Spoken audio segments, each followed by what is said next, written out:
Veprimtari i njohur Hakim Aliçkaj ka marrë pjesë në një takim të rëndësishëm në mbledhjen e fondeve në mbështetje të Vedat Gashit, kryetari i bordit të ligjvënësve të qarkut Westchester në SBA, duke cilësuar atë një figurë politike me perspektivë të madhe për shqiptarët në Amerikë. Në këtë ngjarje të mbajtur në një atmosferë të ngrohtë adhetare, Aliçka ishte i pranishëm së bashku me bashkëshorten e tij Sadetën dhe lideret e Ligës Qytetarë Shqiptare-Amerikane Joe Dioguardi dhe Shirley Clovis Dioguardi. Ish kongresmeni Dioguardi në fjalën e tij kujtoi kohën kur përfaqësonte interesat shqiptar në Kongresin Amerikan dhe theksoi sa e rëndësishme është përfshirja e figurave si Vedat Gashi në politikën amerikane.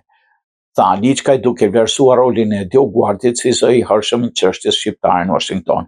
Vedat Gashi me aftësitë e tij drejtuese me vlerat familjare dhe kombëtare, por shqiptare dhe amerikane, është një figurë politike perspektivë të madhe që meriton mbështetje të madhe, shkroi Aliçkaj. Vedat Gashi me aftësinë e tij drejtuese me vlerat familjare dhe shqiptare dhe amerikane është një figurë politike e cila meriton mbështetje nga gjithë komuniteti.